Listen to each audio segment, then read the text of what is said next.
Inaaresto ng isa sa mga wanted sa maanomalyang flood control projects. Pero imbis na sa tirahan sa Cavite, natunto ng NBI si DPWH Mimaropa Engineer Dennis Sabagon sa isang bahay sa Quezon City na pagmamay-ari daw ng isang politiko. Narito ang buong detalye. Ngunit bago tayo magpatuloy, huwag kalimutang i-like, share, subscribe, and click the notification bell for more updates and for more upcoming videos. Maraming salamat! Ilang beses kinatok ng mga operatiba ng NBI ang gate ng bahay na ito sa Quezon City nang wala raw nagbukas nito. Gamit ang isang improvised na tuntungan, inakyat na ng NBI NCR at NBI Technical Division ang gate ng isang bahay sa Quezon City. Nang mabuksan ang gate, agad na pumasok sa garahe ang mga operatiba kasama ang NBI Public Corruption Division. At ang ilan sa kanila may mga dalil. Nakalak ang pinto ng bahay, kaya gumamit na sila ng battery ram hanggang sa nabutas na ang pinto at napasok na ng mga otoridad ang naturang bahay. Inabutan sa paanan ng hagdan si DPWH Engineer Dennis Sabago. Siya ang kauna-unahang nahuli na may warrant of arrest mula sa Sandigan Bayan para sa mga kasong malversation ng public funds through falsification at second counts of graft para sa umunoy substandard na 289 piso road Nike project sa Nauhan Oriental, Mindoro. Nakuha naman kay Abago ng kanyang backpack na puno ng damit, gamit, gamot at mga cellphone. Kinumpiska ng NBI ang lahat ng kanyang gamit at isa sa ilalim sa forensic investigation. Sabi ng NBI, una-umano silang nagpunta sa address ni Abagon sa Cavite pero wala siya roon. Ngunit naaresto ito sa bahay sa Quezon City na ayon mismo kay Abagon ay pagmamay-ari umano ito ng isang politiko. Panuurin, pakinggang mabuti na tiyak na ikakagulat nyo at kayo na po ang bahalang humusga. Magandang araw po sa inyo lahat. Muli po ako magre-report sa inyo tungkol sa mga iba't ibang development doon sa mga flood control project na kaso at para malaman po ng ating minamahal na taong bayan kung ano na ang naging progreso. 7 na po sa mga individual na may warrant of arrest sa Sandigan Bayan kaugnay sa mga flood control anomalya ang nasa kustodya na ng ating mga otoridad. Isa naman sa kanila na inaresto ng NBI at 6 naman ay voluntaryong sumuko sa CIDG. Meron din 2 akusado po na nagpahayag na ng intensyon na sumuko at susundin na ang PNP CIDG. Yung isa pong nahuli ng NBI ay natagpuan doon hindi sa kanyang sariling tirahan. Kaya't mananagot din yung mga nagtatago sa kanila.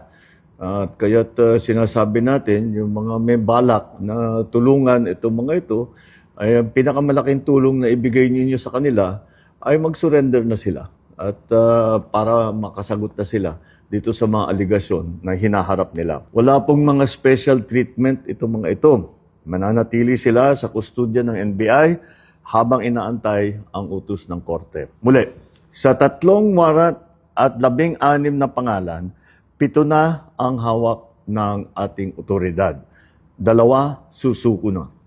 7 ang mananatiling at large at kasama na dyan si Saldico. Sa lahat ng natitirang akusado, ang aking payo sa inyo ay sumuko na kayo. Huwag nyo nang antayin na habul-habulin pa kayo. Mas maganda para sa sitwasyon ninyo na sumuko na kayo para maganda ang inyong pagsagot sa mga aligasyon na dinala kontra sa inyo. Sa mga nagtatangkang tumulong sa pagtatago, tandaan ninyo na kahit papaano mananagot din kayo kung kayo ay nagtatago ng isang fugitive from justice. Tuloy-tuloy po ito. Hindi kami titigil, hindi kami hihinto. Maraming salamat po. Ito mga kabunyog, mga kababayan, ang mga post ngayon, ang mga balita sa social media, sa mainstream media, magandang balita. Sunod-sunod na ang mga pag-serve ng arrest warrants. Siniserve ng NBI, CIDG, PNP. Ito po ay kaugnay doon sa mga tungkol po ito doon sa mga na-issuehan na ng arrest warrants. Bali, 18 sila. 18 na-issuehan na ng arrest warrants. Kaagad-agad na ngayong siniserve. Yan, makikita natin sa pictures. Mga kabunyog, yung mga pictures na yan, yung isa dyan, makikita natin may naaresto na. Isang district engineer. Isang district engineer, ito ay district engineer sa Mimaropa.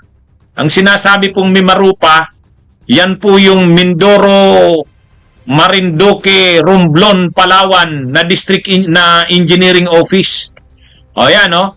Yang nakikita nyo po sa picture, yan, naaresto yan na nakikita nyo sa picture. Ang pangalan daw niyan ay Dennis Abagon. Dennis Abagon, district engineer ng Mimaropa. Yang nakikita nyo. Yang si engineer o district engineer Abagon, Dennis Abagon, ay naaresto sa Quezon City, mga kabunyog, mga kababayan, ng mga units ng NBI. So naaresto siya sa Quezon City. Una sanang sinerve yung arrest warrant sa kanya doon sa Cavite. Kaya lang wala ito sa Cavite, medyo mailap, gumagamit daw ng burner phones para hindi siya maaresto. Kaya lang sa bandang huli, naaresto pa rin. Talagang sinagaan, sinundan ng mga NBI. Mula sa Cavite kung saan una siyang hinanap, hindi siya natagpuan doon, pero nakuha siya sa Tandang Sora yata, sa Quezon City. Yan yung mga elemento ng NBI na nagsagawa ng pag-aresto sa kanya. Mga kabunyog, mga kababayan. Kumbaga, ang ginagawa ngayon ng NBI, at saka ng PNP, sabay-sabay na silang nag-i-implement ng arrest warrants. Kaya maganda naman at coordinated. Coordinated ang kanilang pag-serve ng arrest warrants at least talagang makita natin na na ang mga law enforcement agencies natin, ang mga autoridad natin ay talaga namang hinintay lang na i-issue yung arrest warrants na yan. Ngayon yung nakikita nyo sa kaliwa, district engineer yan, mga kabunyog, district engineer. Yan Mimaropa. Ano yung kaso niya? Alam nyo yung mga unang lumabas na balita noon, halos sabay-sabay yan sa kayong Bulacan, yung governor ng Oriental Mindoro, si Governor Dolor, binisita niya noon yung project doon sa ilang bayan yun ng Oriental Mindoro na projects ng SunWest. Ang SunWest, syempre, yan yung korporasyon ni construction company ni Saldico. Ngayon, ang pinaka-involved doon yung regional director ng Mimaropa, si Gerald Pakanan ba yun? Nung una nga, hindi pinapapasok doon sa site. Hindi pinapapasok sa site yung engineer, ay yung governor mismo ng Oriental Mindoro. Kung naalala nyo yun, mga buwan pa yan ng August. Galit na galit si governor kasi hindi siya pinapabisita doon sa site. Ang ginawa ni governor, pinakover sa media, yung ABS-CBN, kinover yun.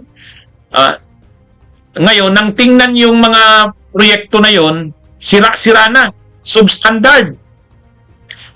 Nagkabiyak-biyak kaagad, nagkasira-sira kaagad.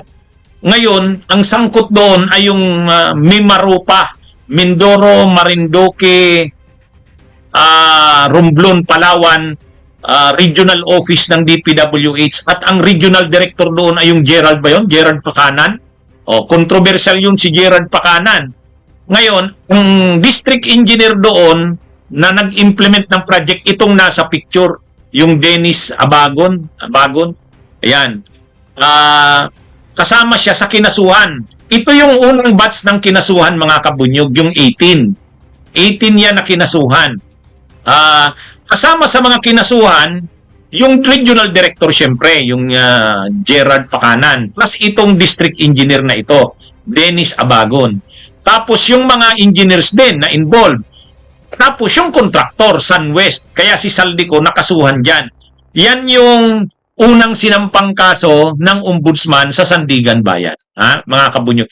Pagkasampa ng kaso, 17 yata yung nakasuhan na yan dyan, o 18, kaagad-agad naglabas ng arrest warrants ang Sandigan Bayan. Kaya paglabas naman ngayon ng arrest warrants, in-implement naman kaagad ng NBI, ng PNP, ayan. Kaya yung nakikita nyo dyan, yan yung pag-raid ng NBI dun sa mga wanted. Ang karamihan dun sa mga sinerve ng NBI, yung mga office official ng DPWH na nakatira sa Manila, Quezon City, Cavite, doon sinerve nila. Yan yung unang naaresto.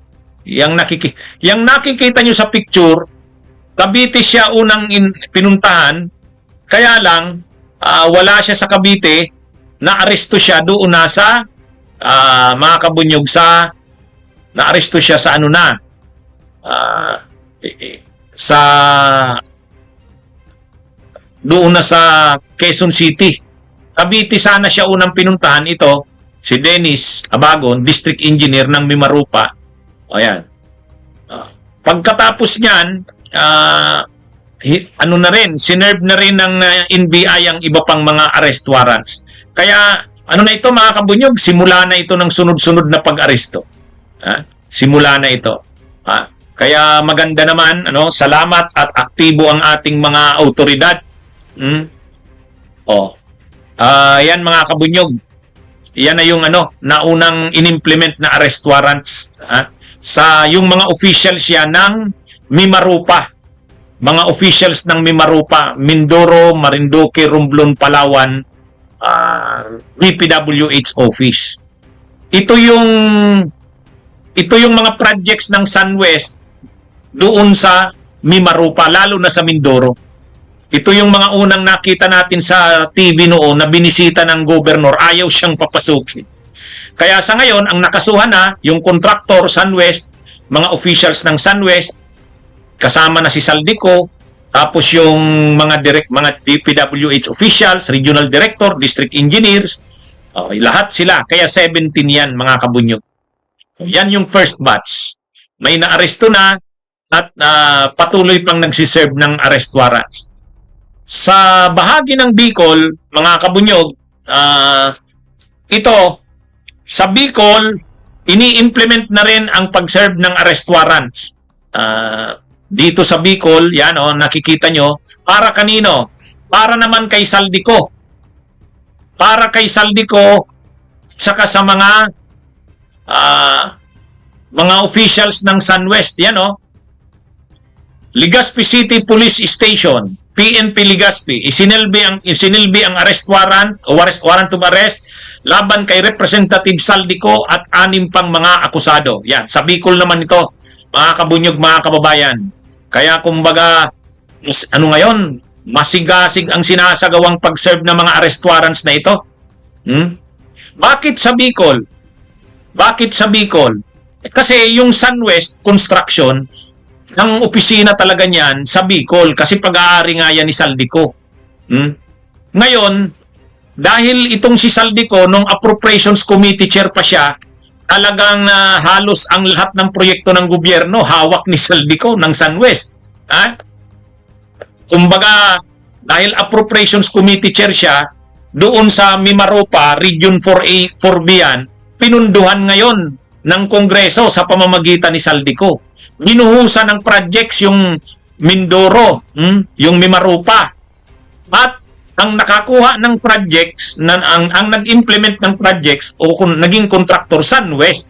Nakita na natin yung connect. Kaya, nung mga palpak na projects doon sa Mindoro, ang nakasuhan ay yung SunWest. Siyempre, ang may-ari ng SunWest, ang founder niyan, si Saldico. Kaya sangkot siya dyan. Plus yung mga officials ng SunWest. Kaya nakikita natin dyan, PNP Legazpi, isinilbi ang warrant of arrest laban kay Representative Saldico at iba pang 6 pang mga akusado. Sino yung 6 na yan? Ang 6 na yan, yan yung mga officials ng SunWest. Engineers ng SunWest, manager ng SunWest. Kaya, mga kabunyog, nasaan yung mga officials na yan ng SunWest? Sa Legazpi yan. Kasi doon ang opisina ng SunWest. Pero, ang project na involved dyan, hindi sa Bicol, Mindoro. Kaya ito mga kabunyog, mga nasilbihan ng warrant of arrest, kaugnay ito sa maanumalyang project sa Mindoro. Mindoro pa lang mga kabunyog ito. Ha? O yan. Hindi lang yan dyan sa Legazpi. Iti sa katabing bayan ng Daraga. Yan o. Albay Police Provincial Office. Legazpi City Police Station serves arrest warrant against former Solon. Former Solon, si ano yan, Saldico, and his alleged accomplices. Sa Daraga yan, mga kabunyog. Kaya, ano ito? Mukhang hinihintay lang naman ng PNP talaga sa kanang NBI, ng CIDG, na kapag lumabas yung mga arrest warrants, isi-serve nila kaagad. Kaya ang nakita nyo kanina, isinerve yung arrest warrant sa Cavite, sa Quezon City, tungkol yan doon sa mga officials ng DPWH Regional Office ng Region 4B, Mimaropa, na nakatira sila sa Cavite, Quezon City, yun, sinerve sa kanila. Ang isa pang lugar na pinagserba ng arrest warrants, ang Bicol. Kasi nandito yung mga officials ng SunWest. Ayan, mga kabunyog. Si Saldico, yung ano niya, yung condo unit niya doon sa Taguig, ni-raid na eh. Sinerbahan na rin ng warrant para sa kanya. Kaya lang wala siya doon, syempre. Pero, formality lang naman yon. Sinerve lang yung arrest warrant para maipakita na pinuntahan siya sa kanyang address. Kaya lang wala siya doon. Kasi may mga nagko-comment sa social media, mga DDS, si Kiko Barsaga. Sabi ni Kiko Barsaga, alam nyo namang nasa abroad si Saldico, bakit pinuntahan nyo pa sa condo unit niya sa Taguig? Ay mga ano pala kayo TENGA. Ito namang si Kiko Barsaga, ginagawa na nga ng mga autoridad ang kanilang trabaho, binabastos pa. Ay siyempre, pinuntahan sa kanyang alam na address, dun sa kanyang condo unit sa Taguig, para iserve yung arrest warrant. Para pag nag-request ng Interpol red notice para kay Saldico, sasabihin doon sa application na sinerve yan dito sa Pilipinas, kaya lang wala dito.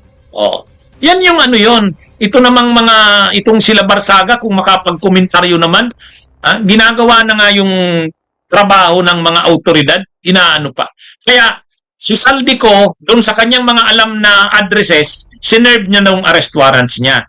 Tapos yung kanyang mga tauhan, kasi yung kumpanya ni ay SunWest ang ano niyan, yung mga may manager ng SunWest, mga engineers ng SunWest na involved doon sa project sa Mindoro, sinerba na rin ngayon ng arrest warrant. Siyang nakikita nyo sa picture. Kaya ano ito mga kabunyog? Kaya yung mga taong nagpapagamit diyan sa mga ganyan na mga kurap, yan, nagpagamit dyan kila Saldico, sa SunWest, kawawa naman sila. Akala nila hindi sila aabutan ng ganito, ano? Katulad nung yung inaresto na yun, no? Dati siguro, yan, no? Si yung congressman na yan, ay yung district engineer na yan,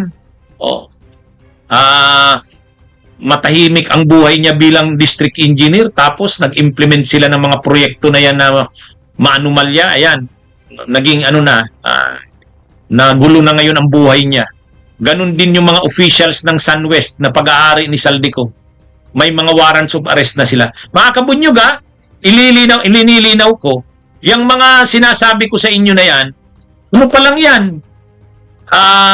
Yung project pa lang yan, yung mga warrants of arrest na yan, ay kaugnay pa lang dun sa maanumalyang proyekto sa Oriental Mindoro.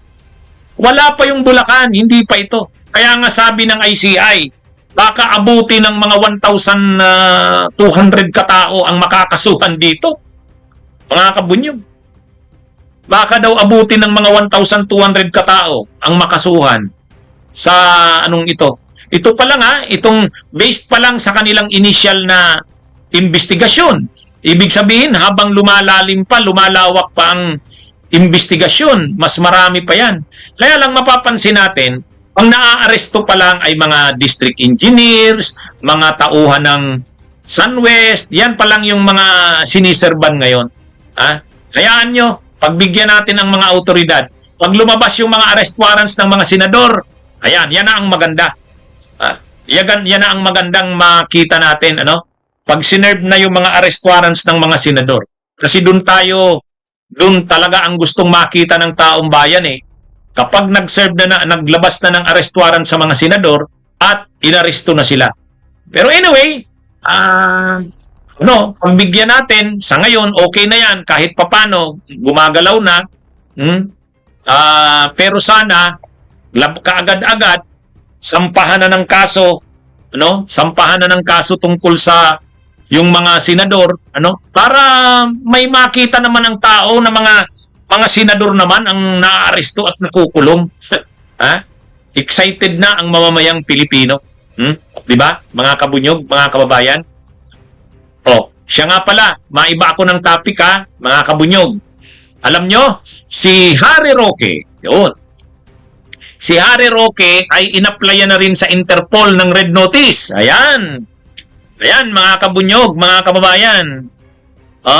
Inapplyan na rin ng Red Notice sa Interpol si Harry Roque. Inanunsyo yan kahapon ng tagapagsalita ng PAOK, yung Presidential Anti-Organized Crime Commission.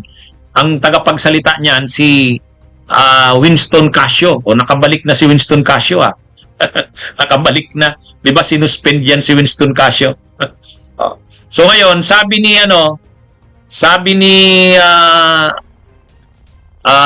PAOK spokesperson Winston Casio, nag-apply na sila sa Interpol ng Red Notice para kay Harry Roque. Ayan. Formally in-announce na kahapon at inaasahan na aarestuhin na si Harry Roque ng Interpol. Yan, mga kabunyog, mga kababayan. Tungkol saan? Actually, ang kaso ni Harry Roque ay tungkol sa qualified human trafficking. Saan na qualified human trafficking?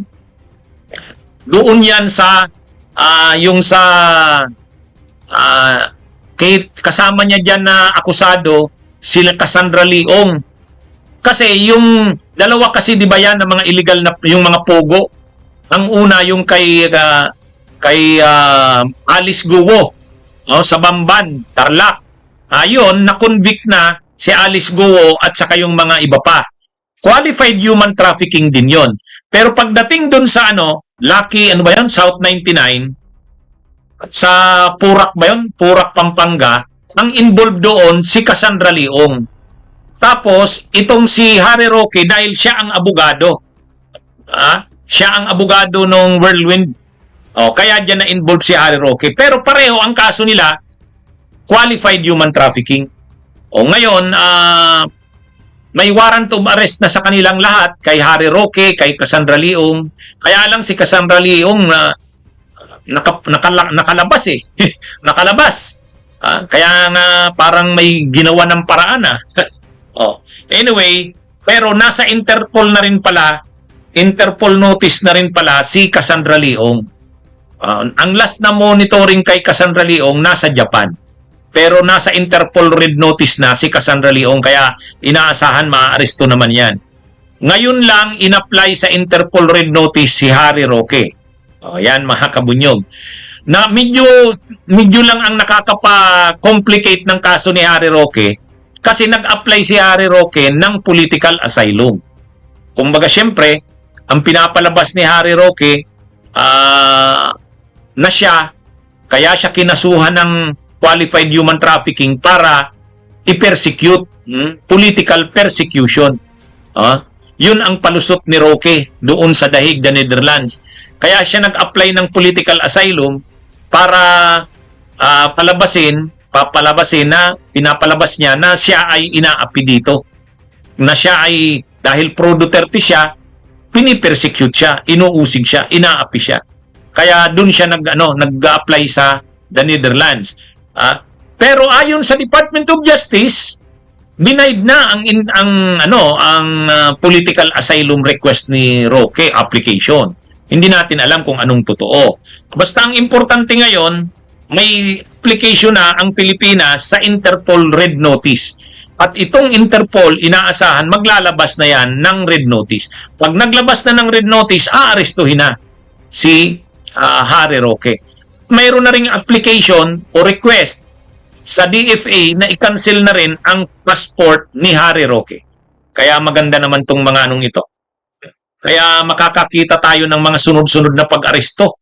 Ang daming aarestuhin nitong mga susunod na mga araw.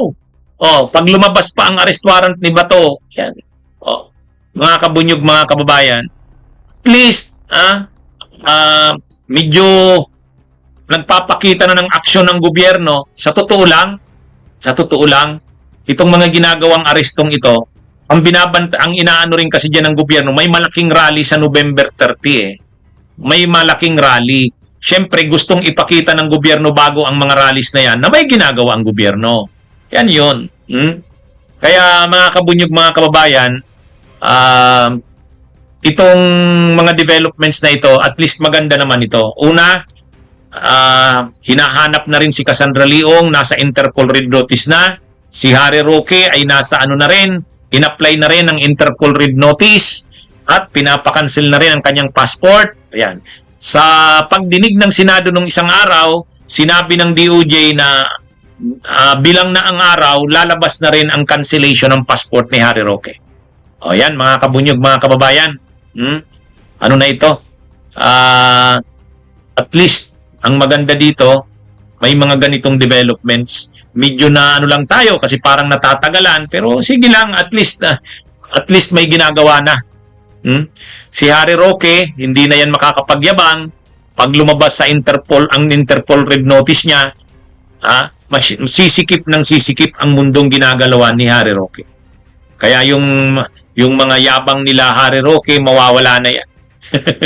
Ngayon kasi, nakakapagyabang pa siya. Hinahamon pa nga ang gobyerno eh. Pero yan pag lumabas ang arrest warrant ay ang Interpol Red Notice kasi nag-apply na nga. Nag-apply na ang Pilipinas. Sinubmit na ang pangalan ni Harry Roque. Kaya, shout out, Kabunyog Bunjuji.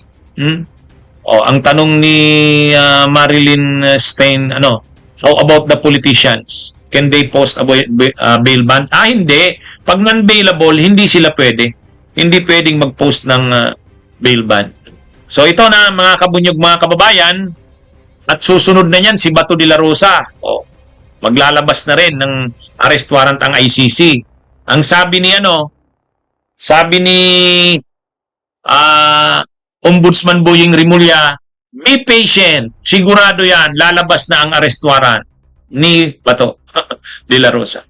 Kaya mga kabunyog, itong mga darating na mga araw, makikita natin ang sunod-sunod na pag-aresto.